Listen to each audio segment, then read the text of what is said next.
Deus virtutum convertere et Domine converte nos. Amen. Respice de cielo et vide et visita vineam istam et protegeam quam plantavit dextera tuam. Amen. Illustra faciem tuam et salvierimus. Benedicat vos omnipotens Deus, Pater et Filius et Spiritus Sanctus. Em nome do Pai, e do Filho, e do Espírito Santo. Amém. Falo-vos hoje, enquanto o eco ensurdecedor das bombas ainda abala os próprios alicerces de nossa terra, enquanto rios de sangue continuam a encharcar os campos de batalha e a manchar as ruas das cidades. Falo enquanto o lamento silencioso e visceral das mães abraça os céus, um lamento de lágrimas invisíveis por filhos que elas não podem mais segurar. Este é o som do nosso mundo, uma sinfonia de dor que toca em um ciclo sem fim. Esta desolação não se confina às zonas de guerra. Ela permeia os cantos silenciosos de nossas vidas, criando um tipo diferente de ruína.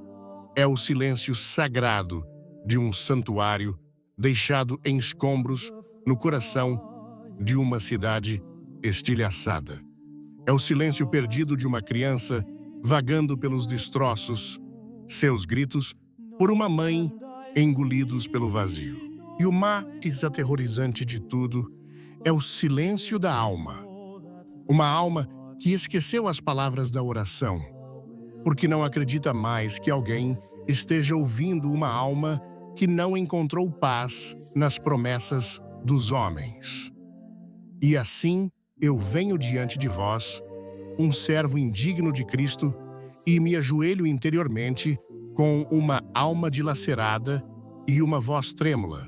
Mas entendam, isto eu não tremo por medo do mundo e de suas armas. Não temo o fogo e a fúria que os homens lançam uns sobre os outros. Meu medo é muito mais profundo, muito mais arrepiante. Tenho pavor de que em todo este barulho, em todo este conflito e sombra, tenhamos nos esquecido de Deus. Temo que o tenhamos enterrado sob os escombros de nosso próprio orgulho e ambição. Esta é a verdadeira tragédia, a ferida da qual todas as outras sangram. E isso me força a perguntar a vós e a perguntar à minha própria alma uma questão que deveria nos assombrar. No meio da noite, estamos vivendo em uma era que não sabe mais como se ajoelhar antes de começarmos um simples pedido. Se você sente o peso deste mundo em seu coração, aperte o botão curtir, como um sinal silencioso de solidariedade. E peço que fiquem comigo até o fim, porque o caminho, através desta escuridão, leva a uma luz que você talvez não espere. Meus amados, ouço o clamor dos fiéis todos os dias, um grito desesperado que ecoa através dos séculos de fé. Onde está Deus no meio desta guerra? E eu vos respondo agora, não com minhas próprias palavras, mas com o eco de uma verdade que foi proclamada de cada altar e sussurrada em cada oração desde o princípio. Deus não partiu. Deus permanece.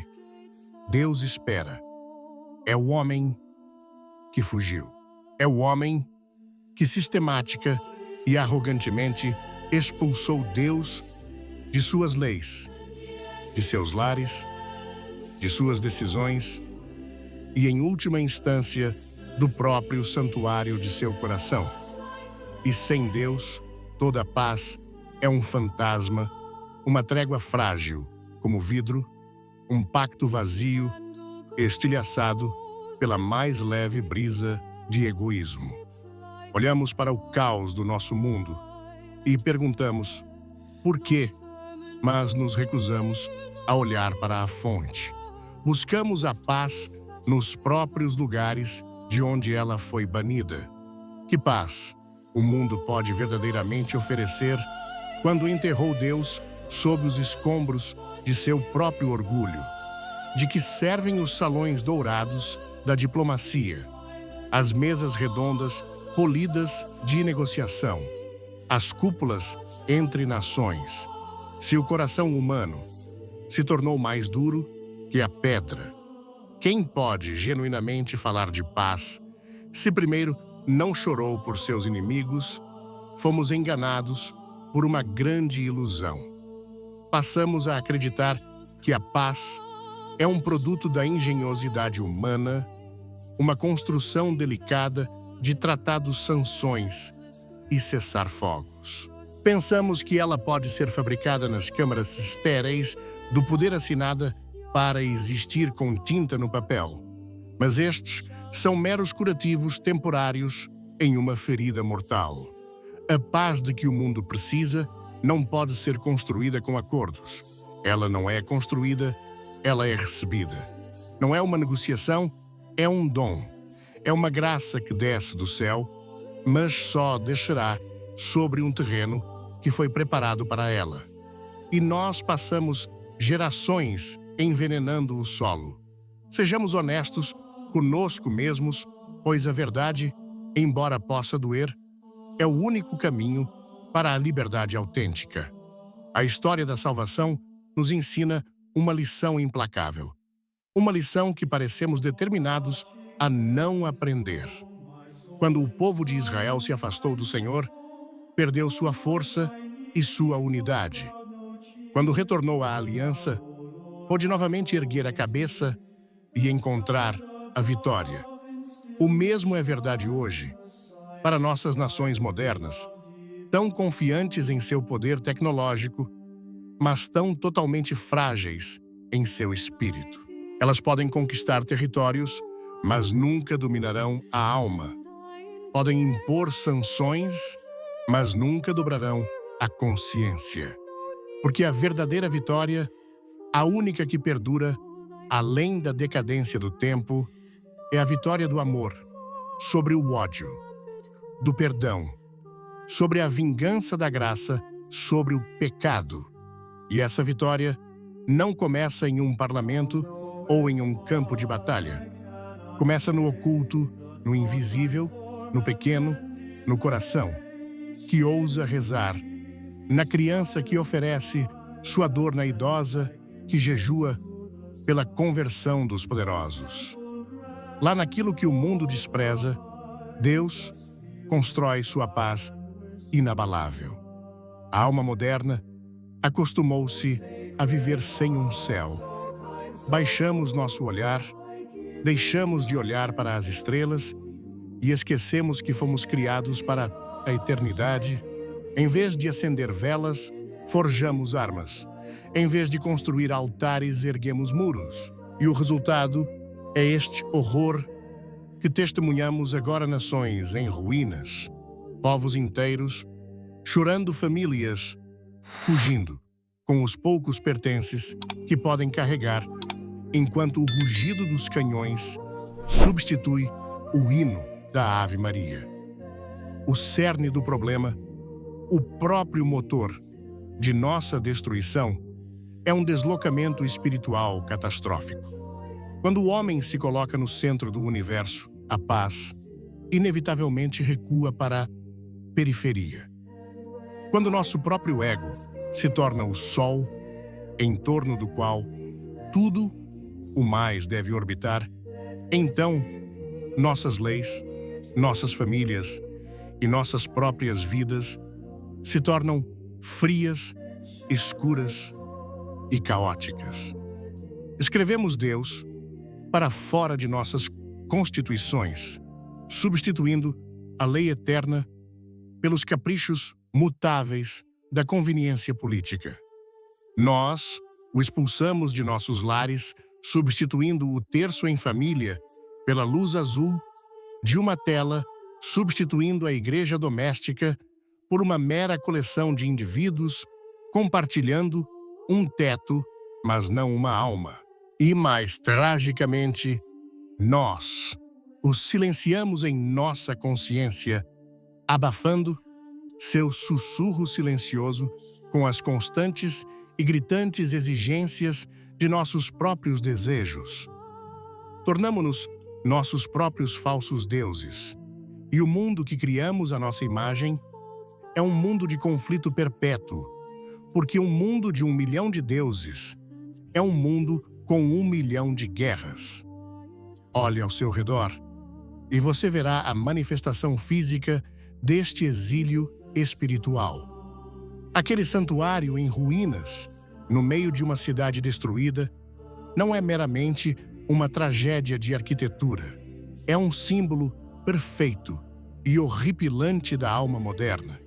Suas paredes em ruínas são nossas leis quebradas. Seus vitrais estilhaçados são nossas famílias fraturadas. Seu altar silencioso e profanado é o coração humano que se declarou autônomo de seu Criador.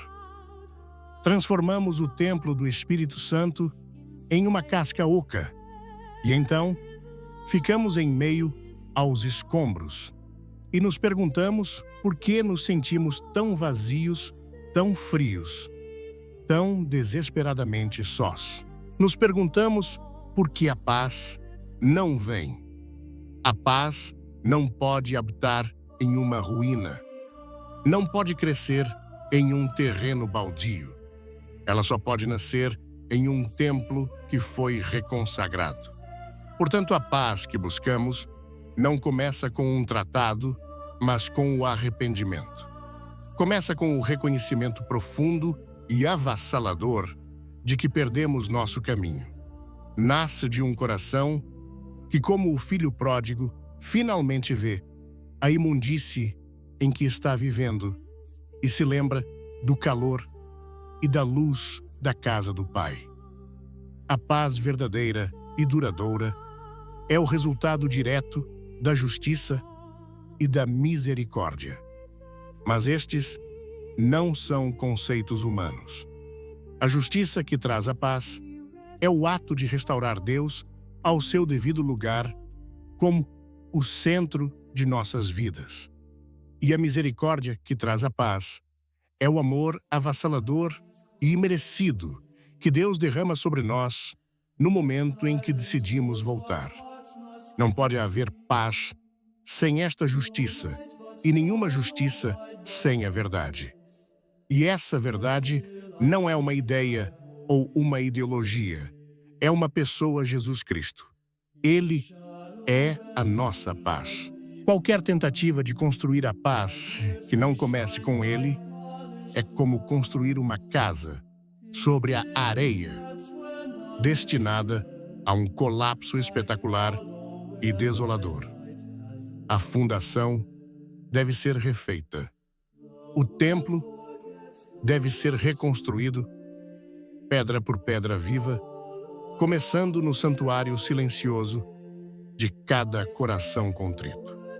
Meus amados amigos, se vocês já conheceram o conforto do amor de uma mãe ou se estão desesperadamente buscando esse conforto agora mesmo em um mundo que parece frio e órfão, peço que dediquem um único segundo para clicar no botão compartilhar. Vamos enviar esta mensagem de esperança de uma mãe para o meio do caos, como uma única vela acesa em uma sala vasta e escura.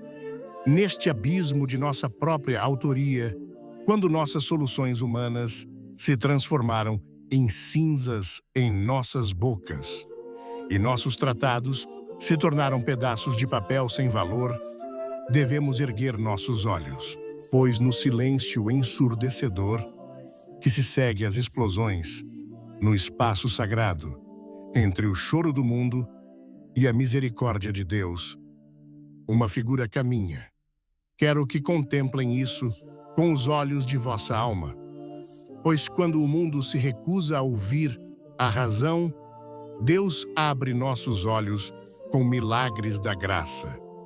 Vejam comigo agora uma vasta e desolada planície marcada e rasgada pela maquinaria da guerra. O chão está coberto de tanques enferrujados como carcaças de bestas esquecidas com bandeiras manchadas e pisoteadas na lama com trincheiras vazias que se tornaram covas rasas.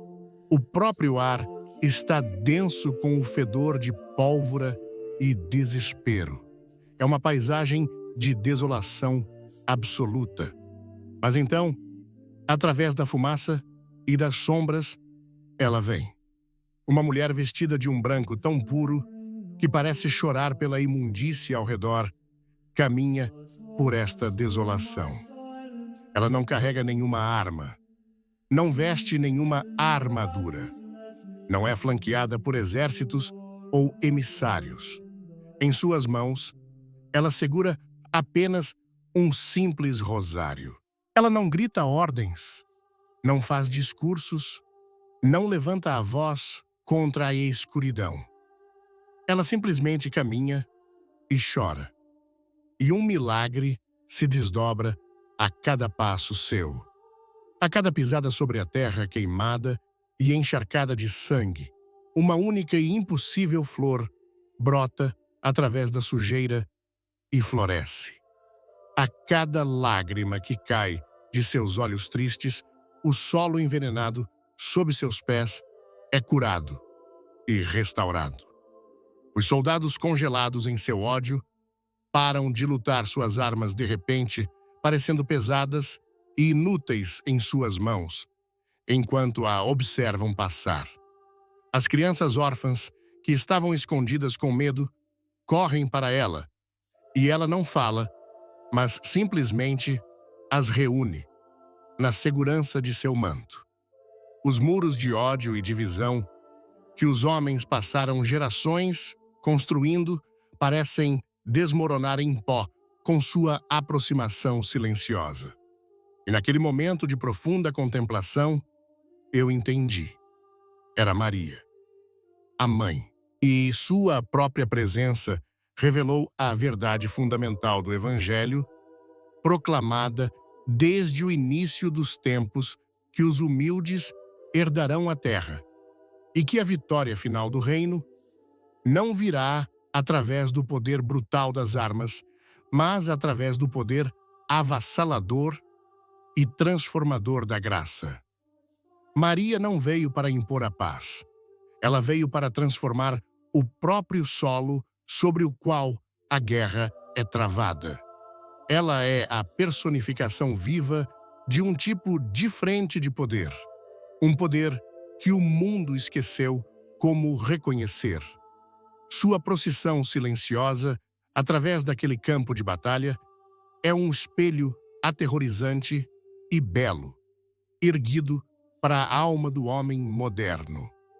Perdemos nosso caminho para o paraíso, nossa bússola espiritual está estilhaçada.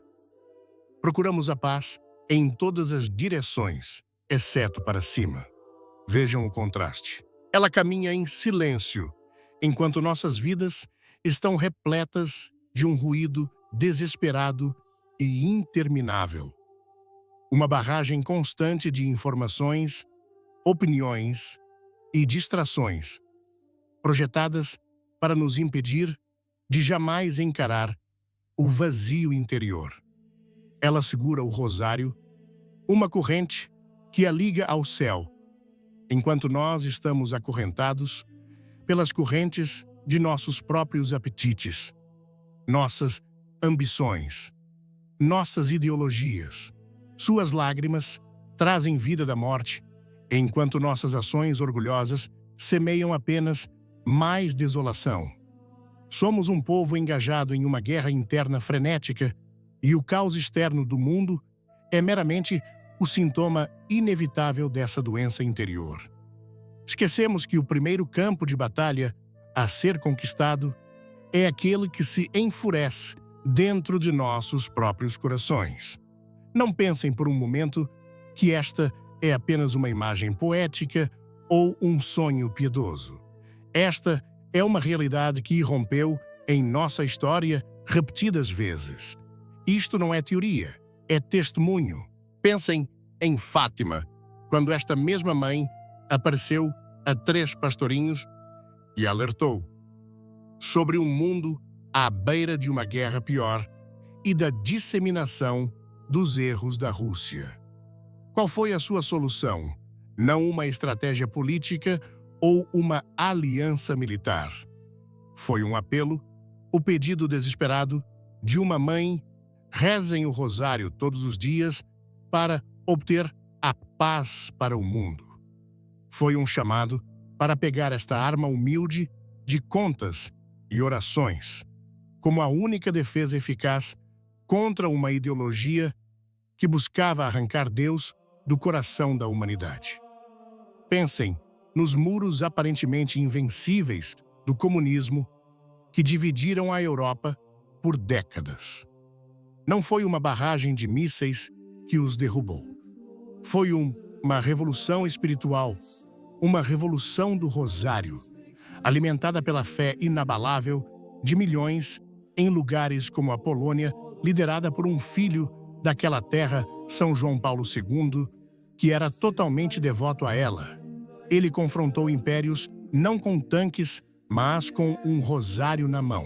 Ele entendeu que a força secreta que pode derrubar o que o mundo considera inconquistável é a oração unida da Igreja, elevada ao Pai através das mãos da Mãe.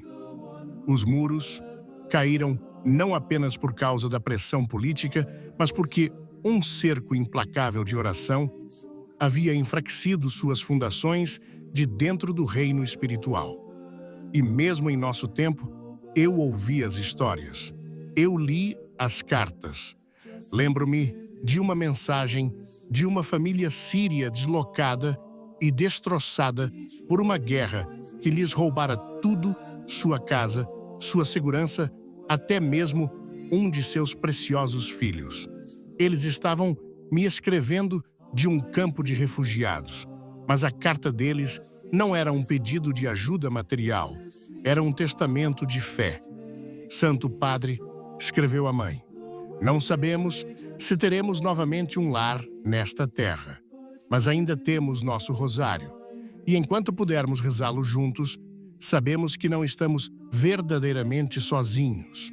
Sabemos que nossa mãe está conosco nesta tenda. Não é este um ato profético? Não é esta a forma mais profunda de resistência contra as forças do mal? Não a vingança, mas a oração.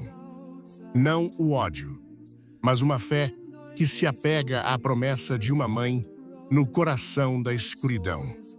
Aquela mãe anônima é, na verdade, um pilar invisível e inabalável da Igreja, e seu testemunho silencioso é um farol neste mar tempestuoso.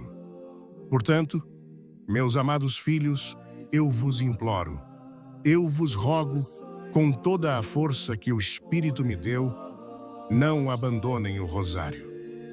Rezar o rosário é fazer muito mais do que recitar orações, é erguer um muro de graça no meio deste inferno terreno. Cada Ave Maria é uma pedra assentada nesse muro. Cada mistério contemplado é a argamassa inquebrável que as une. É uma fortaleza contra o desespero, um escudo contra a tentação, um quarto silencioso em sua alma, onde o ruído ensurdecedor do mundo não pode entrar. Quando você reza o rosário, você está oferecendo à Virgem um canal, um conduto através do qual ela pode agir, derramando sua graça nos lugares onde nossa própria força humana é totalmente insuficiente. Você está convidando a mulher que caminhou pelo campo de batalha da minha visão a caminhar pelos campos de batalha de sua própria vida, sua família e seu mundo, curando e transformando tudo o que ela toca.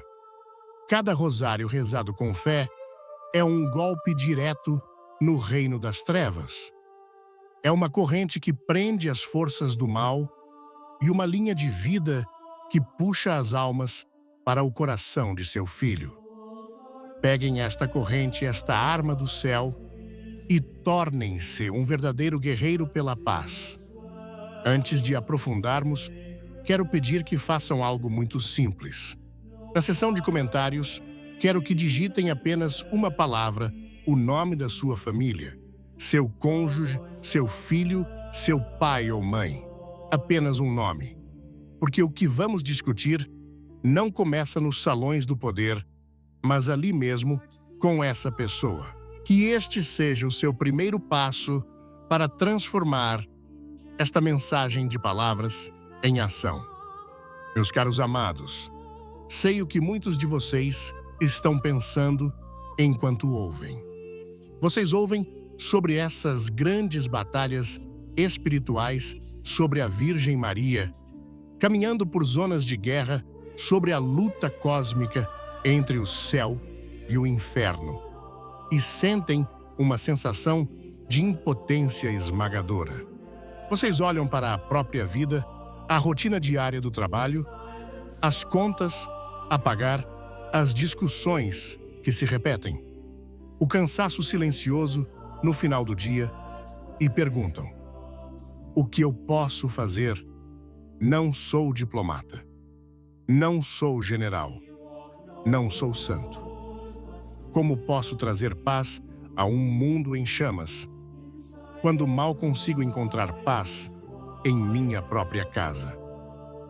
Esse sentimento não é apenas compreensível, é o próprio engano que o inimigo quer que vocês acreditem. Ele quer que vocês se sintam insignificantes. Ele quer que acreditem que a santidade é para os outros, que mudar o mundo é tarefa de outra pessoa. Mas estou aqui hoje para proclamar uma verdade tão simples, tão radical, que pode estilhaçar esse engano para sempre. A grande guerra pela paz é vencida ou perdida não no grande palco do mundo, mas no teatro sagrado e oculto de sua vida diária. Você não pode por si só mudar o mundo, mas pode, com a graça de Deus, mudar o cômodo em que vive. E o mundo, meus amigos, não é nada mais do que uma coleção de tais cômodos. Se a paz de Cristo não reinar em nossas salas de estar, ela nunca reinará em nossos parlamentos. A paz de Cristo começa na mesa de jantar. Sim, na mesa de jantar, aquele altar doméstico, onde a família, aquela primeira e mais essencial igreja, se reúne a cada dia. De que adianta exigir paz entre as nações se não podemos manter uma trégua em nossa própria mesa de jantar? De que valor são as cúpulas globais se um marido e uma esposa não conseguem se olhar com ternura e perdão durante uma refeição compartilhada? Aquela mesa de família é ou um lugar de comunhão ou um campo de combate. É onde aprendemos a ouvir ou a interromper, a compartilhar ou a acumular, a edificar ou a derrubar. Restaurar a refeição em família, desligar as telas e estar verdadeiramente presente um para o outro não é um ato pitoresco e nostálgico. É um ato revolucionário de paz. E a paz nasce no som de duas das palavras mais difíceis e mais poderosas da linguagem humana: me desculpe e eu te perdoo. Oh, quanto dano é feito a alma por abrigar ressentimento. Quantas guerras começam? Não com um tiro, mas com uma recusa silenciosa e teimosa de curar uma ferida. Quantos lares são destruídos, não por bombas, mas pelo ácido lento e corrosivo do orgulho que não nos permite admitir a culpa. Falar essas palavras, oferecer e aceitar o perdão é realizar uma quimioterapia espiritual na alma de sua família, limpando-a do câncer da amargura. Não seja cúmplice do ódio. Não mantenha as feridas do passado abertas. Cure-as com o sangue de Cristo, que é um bálsamo de misericórdia infinita. Lembrem-se das palavras do próprio Mestre se você estiver trazendo sua oferta ao altar e ali se lembrar de que seu irmão tem algo contra você, deixe sua oferta ali, diante do altar. Vá primeiro reconciliar-se com seu irmão. Depois venha e ofereça sua dádiva. Não há oração mais poderosa do que um ato de perdão. Não há missa mais frutífera do que aquela celebrada com um coração limpo e reconciliado. Esta paz é construída pelo testemunho silencioso e diário da santidade comum. É a oração silenciosa de uma avó, cujas palavras sussurradas são a arquitetura espiritual invisível que mantém a família unida. O mundo não a vê, mas o céu a ouve e os demônios fogem do poder de seu amor fiel. É a mãe que pacientemente leva seus filhos à missa, ensinando-lhes não apenas com palavras, mas com seu exemplo a geografia de seu verdadeiro lar. É o pai que, antes de ligar o carro para ir trabalhar, faz o sinal da cruz. Este não é um gesto sem sentido, é um ato sacerdotal. É ele, como chefe da igreja doméstica, colocando sua família, seu trabalho, seu dia inteiro, sob a proteção da Santíssima Trindade. É um escudo invisível contra o caos do mundo. Esses pequenos e repetidos atos de fé são os fios com os quais o tecido da paz é tecido. Parecem insignificantes, mas são tudo. Por séculos, a sabedoria da Igreja, particularmente na tradição beneditina, foi destilada em 3 pilares que sustentam uma vida de paz autêntica. Ora, labora et caritas, oração, trabalho e amor. Estas não são categorias separadas. São 3 movimentos em uma única sinfonia de uma vida vivida para Deus. Primeiro, ora, oração. Esta é a fundação. Se sua alma não está conectada à fonte de toda a paz, você não pode ser um canal de paz para os outros. Isso significa viver em estado de graça. Eu vos imploro, não adiem a confissão. Não deem desculpas para evitar a comunhão. Não deixem passar um único dia sem, pelo menos, alguns momentos de silêncio diante de Deus. Nenhum tratado político pode substituir uma alma que está reconciliada com seu Criador. Mas esta oração também deve ser comunitária.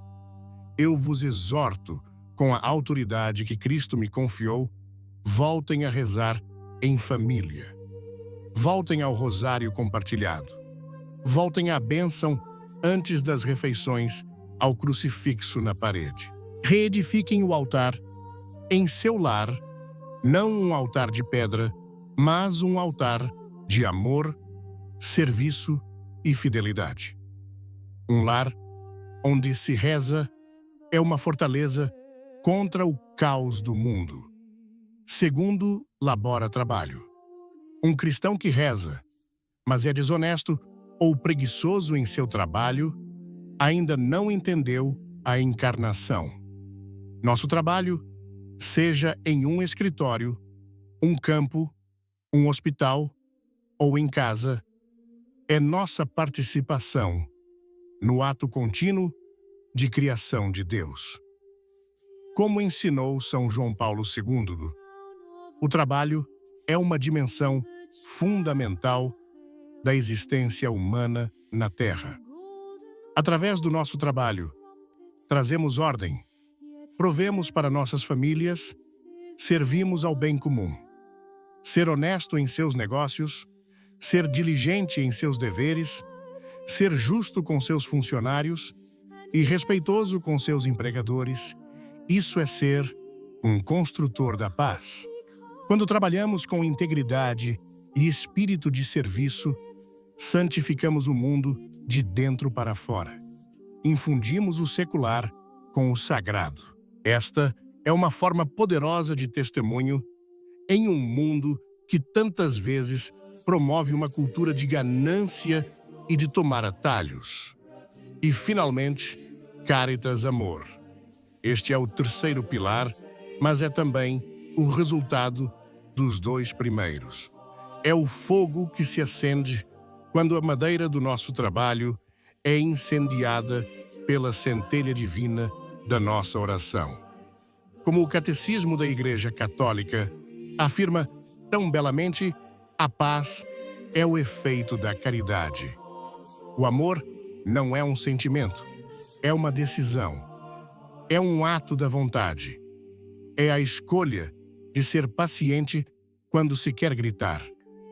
É a escolha de ser gentil quando se foi tratado com dureza.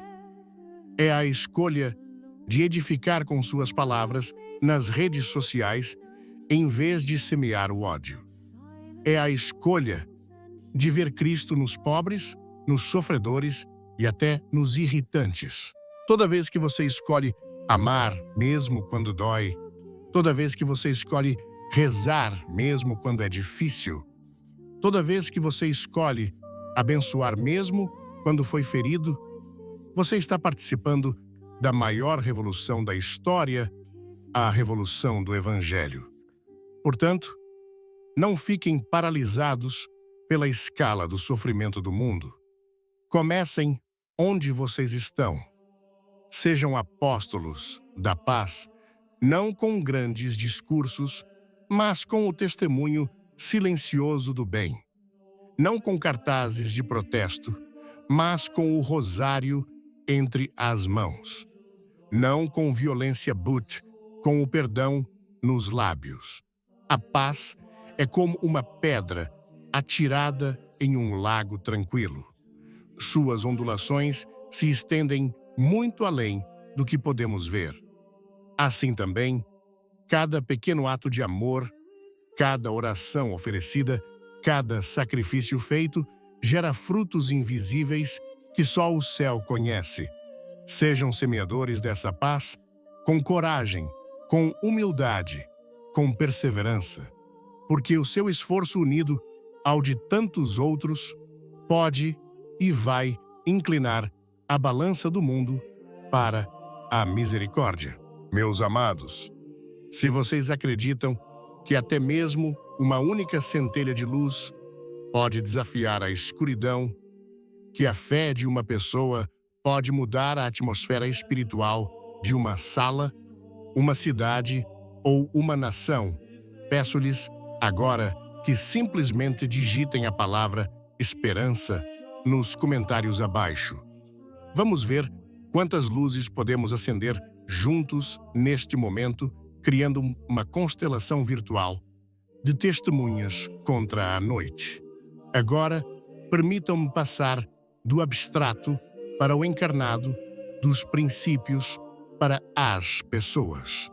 Pois as respostas mais profundas às nossas questões mais profundas sobre o sofrimento e a paz não se encontram em livros de teologia ou em argumentos filosóficos.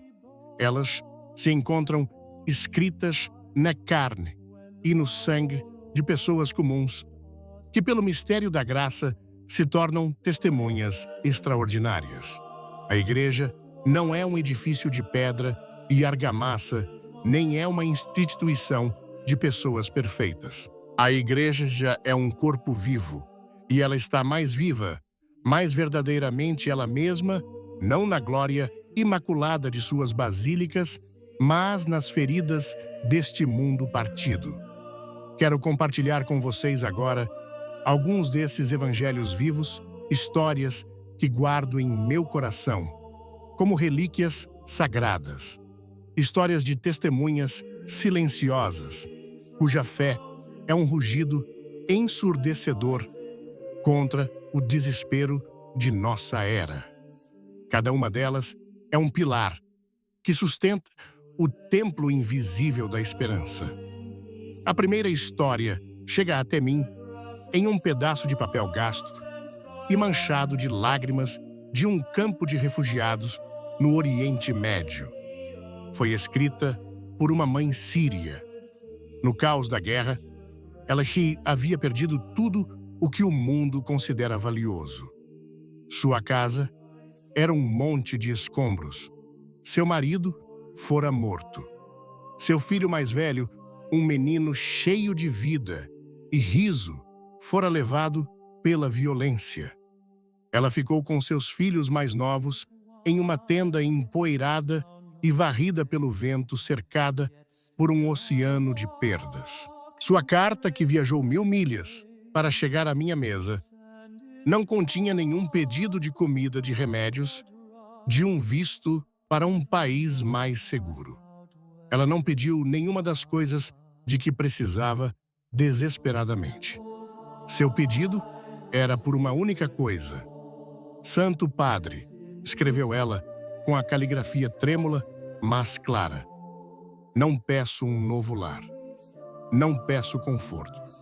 Peço apenas por uma oração. Por favor, reze por nós, para que não percamos nossa fé. Quando segurei aquela carta, não senti o peso do papel. Senti o peso de uma alma viva. Ali estava uma mulher despojada de tudo, mas apegada à única coisa que não podia ser tirada dela. Em sua pobreza extrema, ela buscava o tesouro supremo. Escrevi de volta para ela e disse ao mensageiro que lesse minhas palavras em voz alta naquele campo. Eu lhe disse que ela não me havia pedido uma oração, mas que ela, em sua fé heróica, havia dado um presente de valor imensurável a mim e a toda a igreja. Eu lhe disse que sua fé, erguendo-se das cinzas de sua vida, era uma oração mais poderosa do que qualquer uma que eu pudesse oferecer, e que eram seus apelos sussurrados naquela tenda que estavam ajudando a sustentar um mundo que estava desmoronando.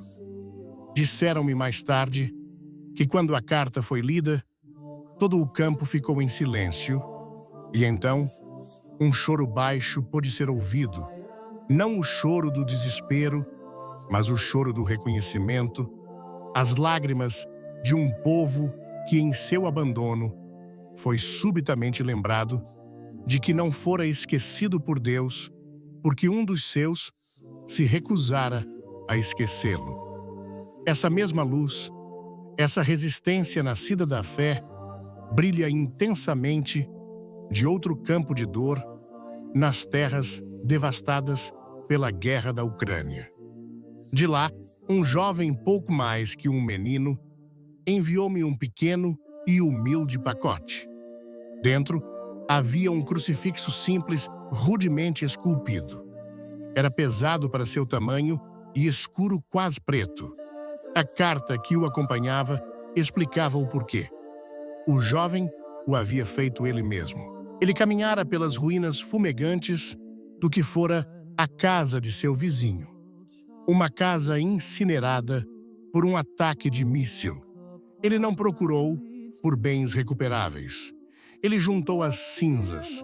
Ele coletou as lascas carbonizadas e enegrecidas de um batente de porta que um dia acolhera amigos e familiares. E daquele material de destruição total do próprio pó da morte, ele esculpiu esta cruz. Ao final de sua carta curta e simples, ele escreveu uma frase que está gravada em minha memória.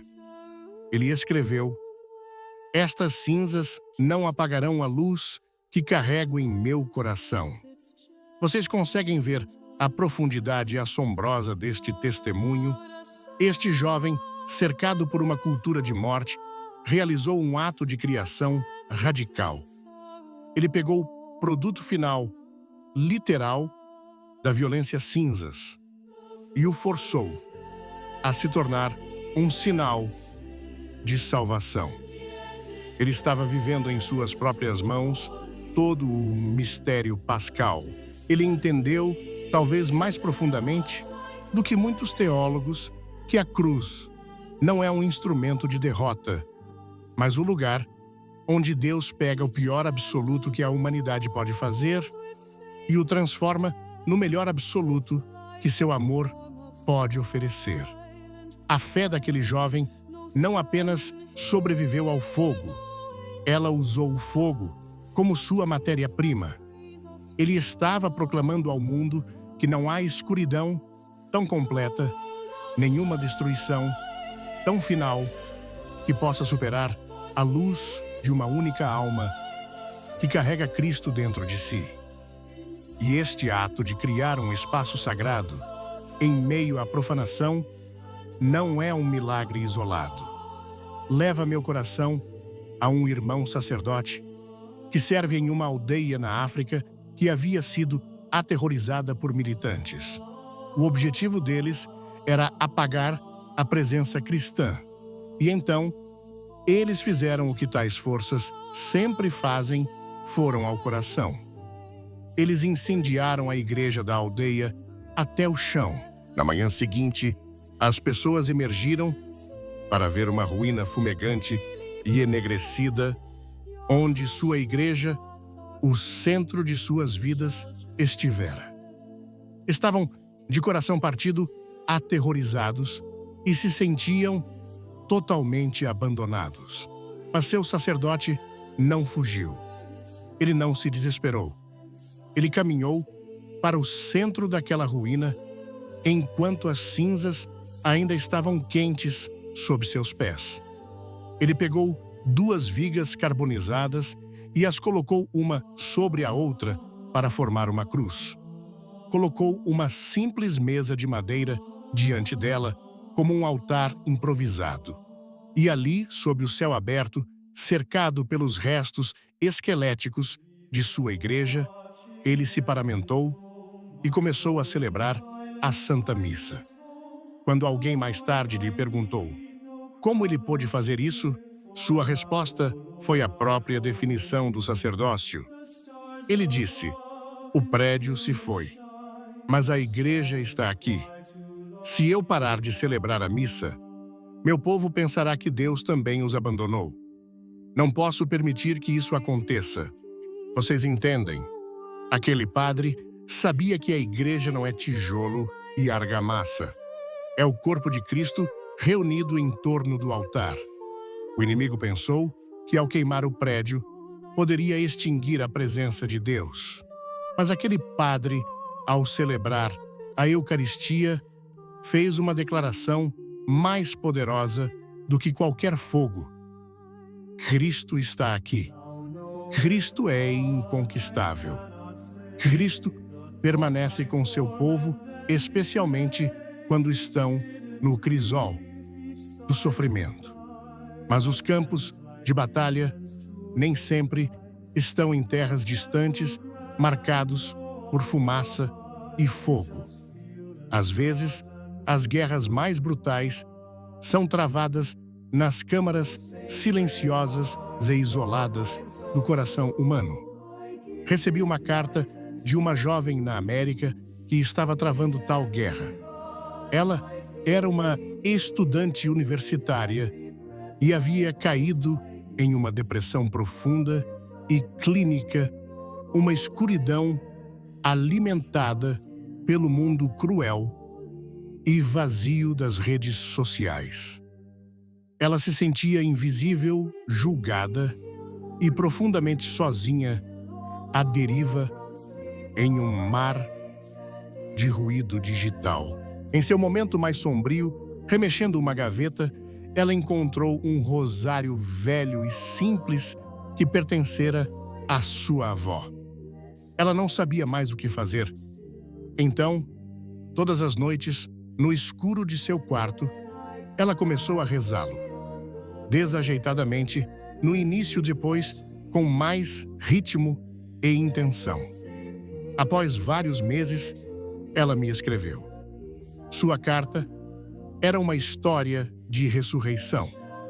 Ela escreveu: o mundo estava gritando comigo, mas eu não conseguia ouvir uma única voz que me amasse. Mas então, noite após noite, enquanto segurava aquelas contas, comecei a ouvir outra coisa. Encontrei a voz de minha mãe no som das contas. Que declaração bela e profunda. No tilintar das contas, ela encontrou o ritmo de um amor que era real, que estava presente, que era pessoal. Ela encontrou a voz de sua Mãe Celestial Maria, cortando a estática da indiferença do mundo. Ela encontrou uma presença em um mundo de conexões virtuais vazias, um amor que não dependia de curtidas ou compartilhamentos, mas que era tão constante e tão real quanto as contas passando por seus dedos. O antigo remédio da fé havia curado a mais moderna das aflições.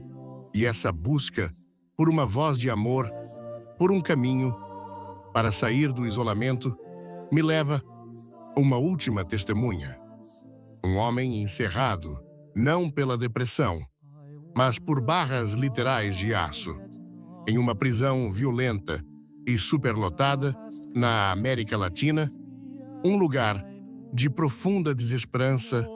Um prisioneiro chamou por um capelão. Este homem tivera uma vida dura e fizera coisas terríveis. Em suas mãos, ele segurava um rosário que ele mesmo fizera com o revestimento plástico de fios de telefone. Através das grades de sua cela, ele implorou para se confessar. Depois de receber a absolvição, com o rosto molhado de lágrimas, ele disse ao padre algo que o chocou. Ele disse: Padre, obrigado. Eu não quero sair da prisão. Eu só quero ser perdoado. Deixem essas palavras penetrarem em sua alma. O mundo clama por uma coisa liberdade, mas este homem, nas profundezas de seu confinamento, descobrira uma liberdade que é infinitamente maior. Ele entendeu que a verdadeira prisão não era a de concreto e aço, mas a construída por seu próprio pecado. E a única chave que poderia destrancar essa prisão era a chave da misericórdia oferecida por Cristo através de sua igreja no sacramento da reconciliação. Seu desejo não era por um perdão do Estado, mas pela absolvição de Deus. Essas 5 almas, a mãe, o jovem, o padre, a jovem, o prisioneiro, eles são a verdadeira igreja. Eles são a igreja viva. Não são santos de mármore perfeitos em um nicho. São o corpo de Cristo ferido que respira luta e espera vivo no mundo. Eles nos mostram que a igreja está em seu momento mais poderoso, mais autêntico, não quando está confortável e celebrada, mas quando está na cruz, sofrendo com e pelo mundo, apegando-se à esperança, quando toda a esperança parece perdida. Estas são as testemunhas silenciosas, cujas vidas discretas são a mais alta proclamação do Evangelho. Meus amados, antes de continuarmos nesta jornada, quero que façam algo que parecerá pequeno, mas é incrivelmente poderoso. Nos comentários, digitem apenas o nome da cidade ou vila onde vocês estão ouvindo agora. Vamos ver quão ampla é esta família dispersa, todos nós, ouvindo o mesmo chamado para voltar para casa. Agora, meus caros amigos, quero conduzi-los ao próprio coração do Evangelho, a uma história tão profunda, tão devastadoramente simples, que contém em si toda a história da queda da humanidade e todo o projeto para sua salvação. É uma história que vocês já ouviram inúmeras vezes, mas peço agora que a ouçam como se fosse a primeira vez, porque esta parábola não é apenas uma história sobre uma família na antiga Judeia. É a história do nosso mundo. É a história de vocês e de mim. É a parábola do filho pródigo. E nós, coletivamente, como uma civilização moderna, somos esse filho mais novo. Vamos olhar para ele. Ele está diante de seu pai, não com humildade, mas com uma arrogância desafiadora. Ele diz: Pai, dá-me a parte dos bens que me cabe. Que pedido aterrorizante! Isso não é meramente uma transação financeira. Na cultura da época, isso equivalia a dizer: Pai, eu gostaria que você estivesse morto. Sua existência é um obstáculo para minha liberdade. Eu quero o que é seu, mas não quero você. Não é este um retrato perfeito e arrepiante de nossa era moderna? Nossas nações, nossas culturas, nossos centros de aprendizado e poder por séculos estiveram diante de Deus Pai e fizeram exatamente a mesma exigência. Dissemos: dá-nos nossa herança. Dê-nos a ciência, mas sem a moralidade inconveniente que deve guiá-la. Dê-nos a tecnologia, mas sem a sabedoria para controlá-la. Dê-nos o progresso, mas sem o fardo da tradição. Dê-nos o poder da autodeterminação, a liberdade absoluta de definir nossa própria existência, nossa própria verdade, nossa própria moralidade. Exigimos nossa herança, todos os magníficos dons da razão, criatividade e poder que Deus concedera a seus filhos. E então, com nossa herança agarrada firmemente em nossas mãos, fizemos exatamente o que o filho fez. Ele juntou tudo o que tinha e partiu para um país distante. Passamos gerações construindo esse país distante. É uma terra fundada no princípio de que somos órfãos, de que não há a casa do Pai para a qual voltar. Construímos leis que excluíam deliberadamente a lei divina, criando uma sociedade que poderia funcionar, ou assim, pensávamos, sem qualquer referência a seu Criador. Construímos economias baseadas no consumo infinito, convencidos de que a herança nunca se esgotaria. Construímos filosofias que celebravam o eu como o único árbitro da realidade. Batemos a porta da casa de nosso Pai, atrás de nós, e marchamos confiantemente para o deserto de nossa própria autonomia, convencidos de que estávamos finalmente livres. E o que aconteceu naquele país distante? O Evangelho nos conta com simplicidade brutal e ali esbanjou seus bens vivendo de forma imprudente.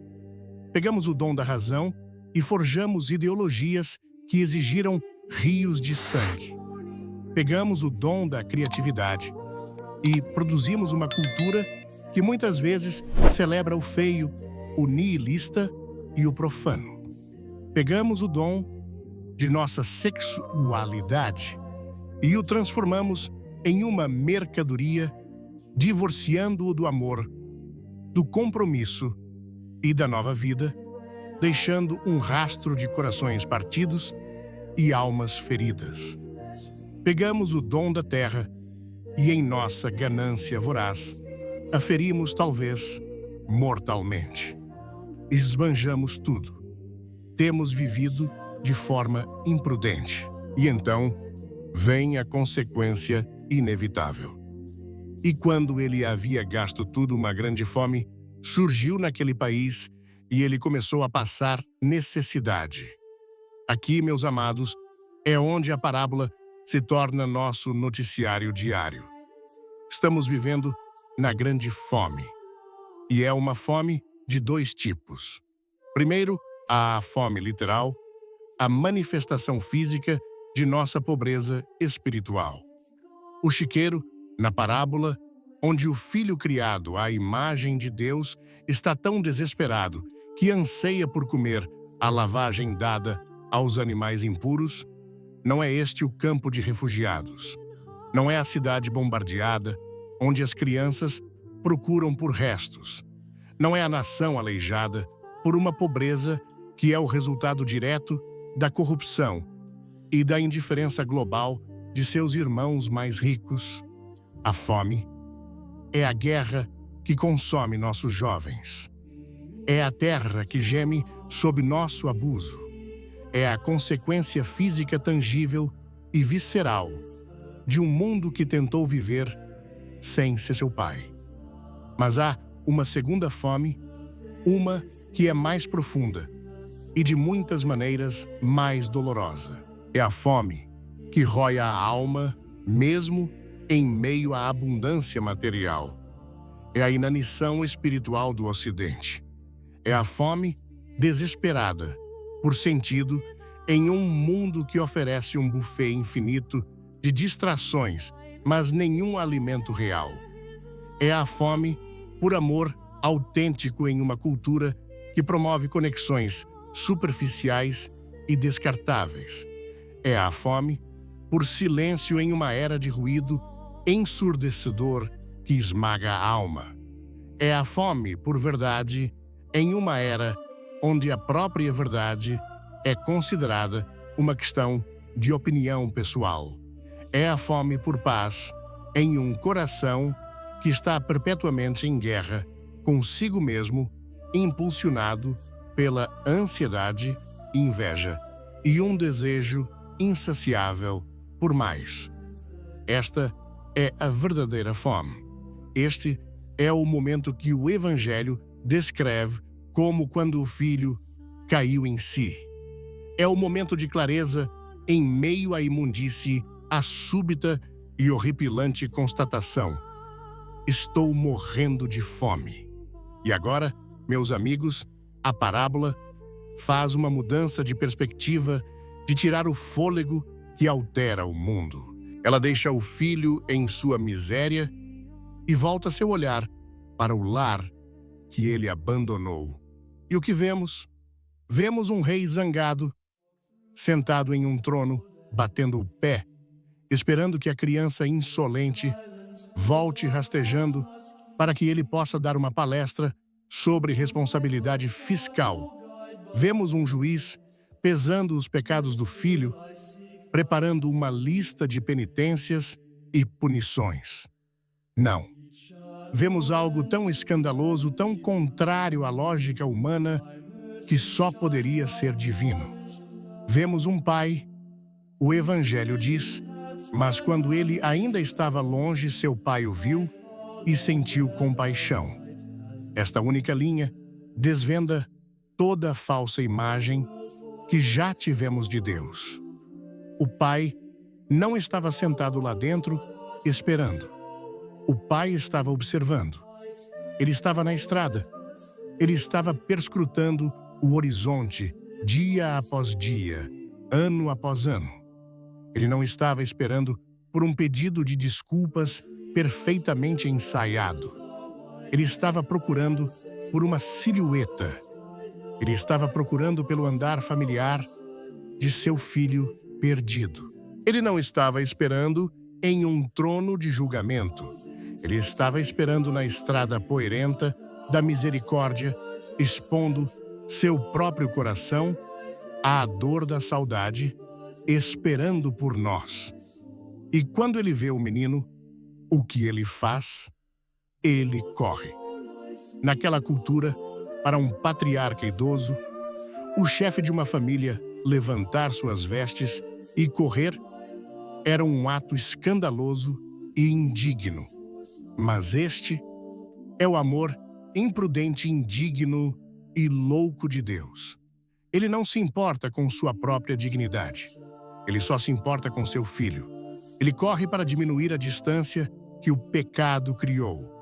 Ele corre para nos encontrar em nossa vergonha, em nossa imundície, antes que possamos sequer pronunciar as palavras de nosso pedido de desculpas. O filho tem seu discurso preparado. Pai, pequei contra o céu e diante de ti. Não sou mais digno de ser chamado teu filho. Trata-me como um de teus servos contratados. Mas ele mal consegue dizer as palavras antes de ser silenciado pelo abraço. Ele é silenciado pelo beijo que tira o fedor do chiqueiro. O pai não diz, eu te avisei.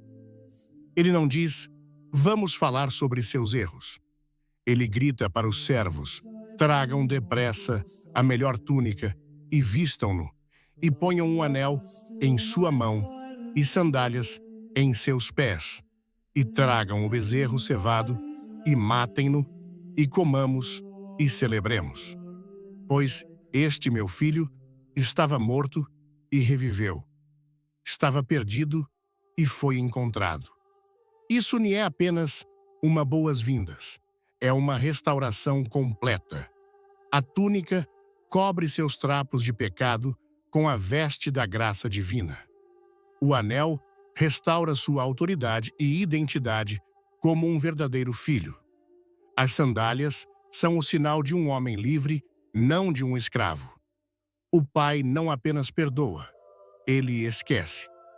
Ele erradica o passado e restaura uma dignidade que o filho havia jogado fora e nunca poderia ter reconquistado. Meus amados, esta é a boa nova. Esta é a única notícia que pode curar nosso mundo em guerra. Cada nação que se esqueceu de Deus é esse filho perdido no país distante. Cada alma atormentada pelo pecado e pelo desespero é esse filho faminto no chiqueiro. Mas o pai está na estrada. Ele está observando. Ele está esperando. Seus braços estão abertos. Sua casa está pronta. Não me importa quão longe você tenha viajado para o país distante. Não me importa o que você esbanjou, que imundície o cobre, que vergonha o oprime. Não importa, porque o amor do Pai é maior que o seu pecado. Sua misericórdia é mais ampla que a distância que você percorreu.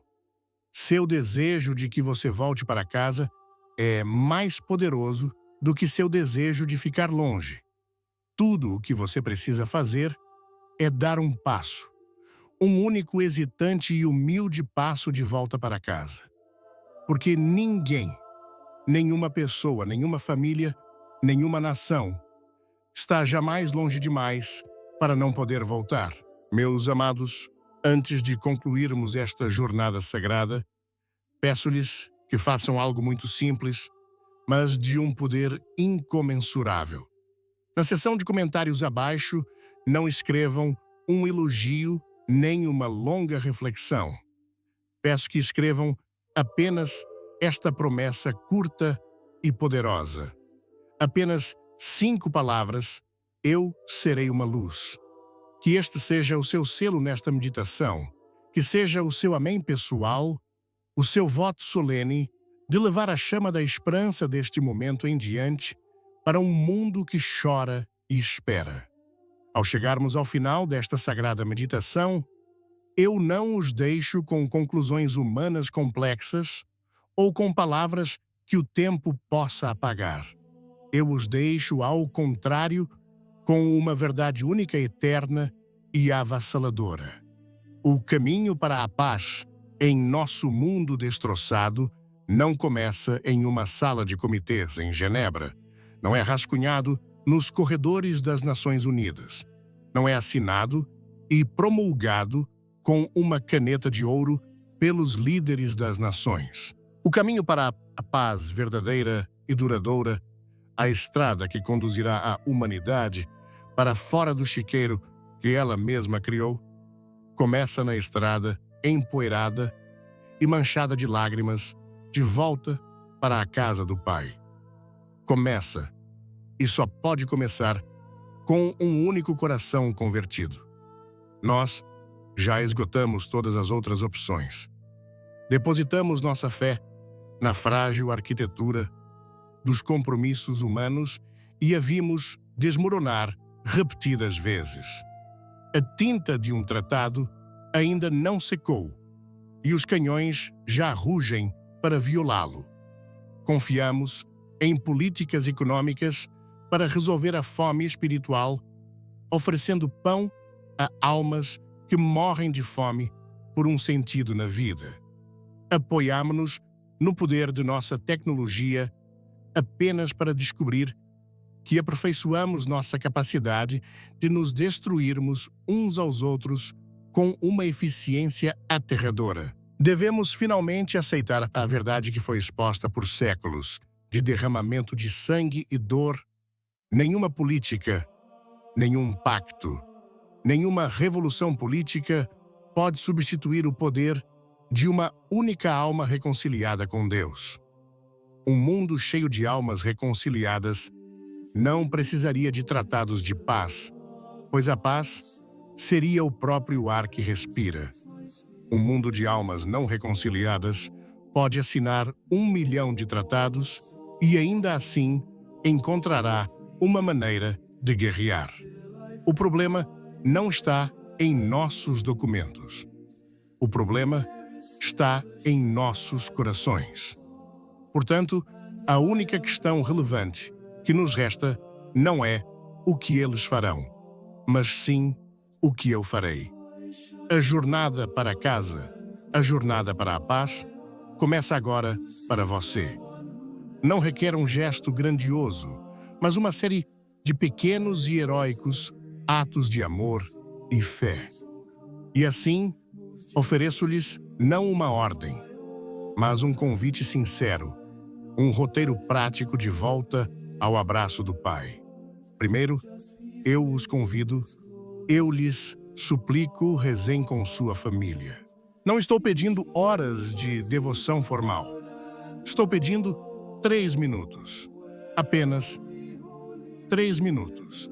Existe alguma família tão ocupada que não consiga encontrar 180 segundos para dar a Deus antes que o dia os disperse aos ventos do trabalho e da escola, ou depois que os reunir novamente, simplesmente fiquem juntos. Rezem um Pai Nosso, rezem uma Ave Maria. Deixem que as palavras sejam simples, talvez até desajeitadas. Não importa, porque nesse momento vocês estão fazendo algo de significado cósmico. Vocês estão convidando conscientemente a Santíssima Trindade para ser o centro de seu lar. Vocês estão erguendo uma cúpula invisível de graça sobre sua família, um escudo contra a ansiedade e a divisão do mundo. Em um mundo que busca despedaçar a família que reza unida é um ato de guerra espiritual e uma declaração radical de paz. Em seguida, convido-os a fazer o que talvez seja o mais difícil de tudo perdoar. Talvez você tenha sido ferido profundamente. Talvez tenha sido traído por quem mais confiava. A dor é real e a cicatriz é profunda. A voz do mundo, e talvez a voz do seu próprio coração ferido, clama por justiça, por retribuição, pela satisfação de se apegar à sua justa ira. Mas a voz de Cristo da cruz sussurra um caminho diferente que altera o mundo. Pai, perdoa-lhes. Perdoar não é dizer ao seu traidor que o que ele fez foi correto. Não é uma emoção que você precise sentir. É um ato divino da vontade. É você, no Gólgota do seu próprio coração, escolhendo libertar a outra pessoa da dívida do seu ódio. É escolher desatar as correntes que o prendem à pessoa que o feriu. Guardar rancor é beber veneno, esperando que a outra pessoa morra. Perdoar é drenar o veneno de sua própria alma, permitindo que a graça de Deus finalmente cure a ferida. Dê esse passo. Faça aquela ligação. Escreva aquela carta. Diga aquelas palavras, mesmo que sua voz trema: eu te perdoo. Nesse ato, você não está apenas fazendo as pazes com o outro, está fazendo as pazes com Deus. Em terceiro lugar, com toda a urgência de um pai que implora pela vida de seus filhos, eu lhes rogo, voltem para os sacramentos. Não podemos sustentar esta jornada com nossas próprias forças. Somos fracos e a estrada é longa. Precisamos de alimento divino.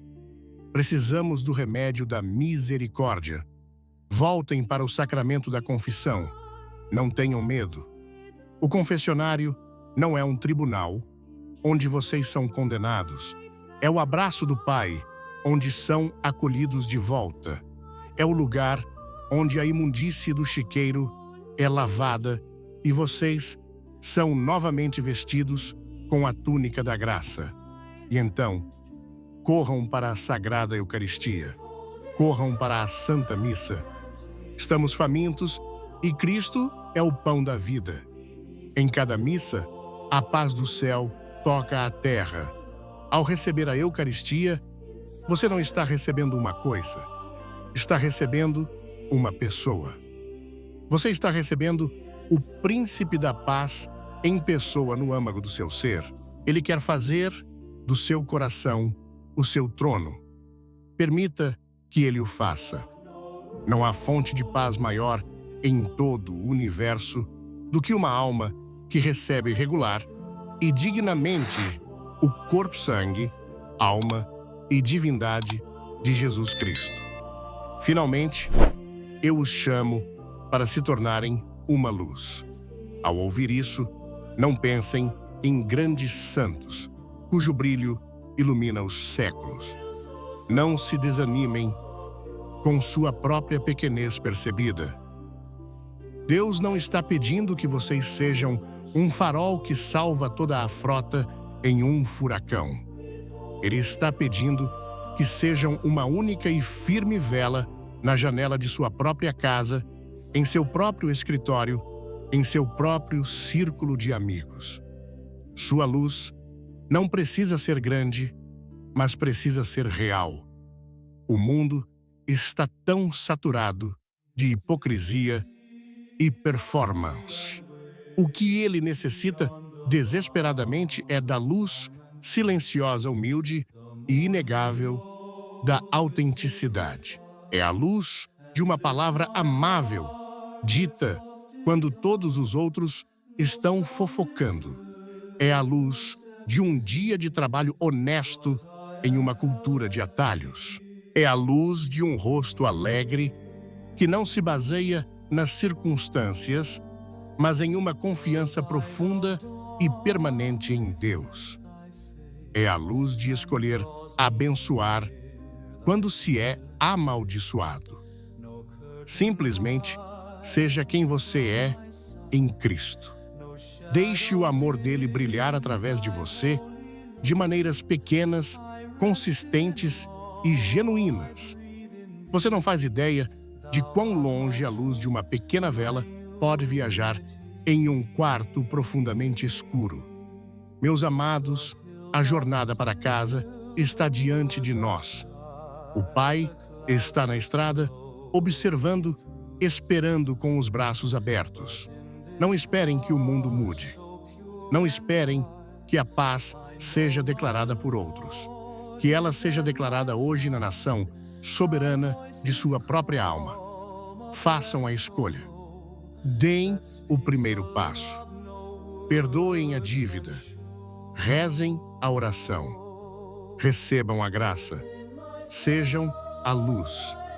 O caminho da paz para o mundo inteiro começa exatamente aí. E agora, que a paz de Cristo, que excede todo entendimento, reine em seu coração. Que a Virgem, Maria Mãe de Ternura, o cubra com seu manto protetor. E que o Espírito Santo, o fogo divino, o faça uma testemunha de luz em um mundo que chora. Em nome do Pai, e do Filho, e do Espírito Santo. Amém.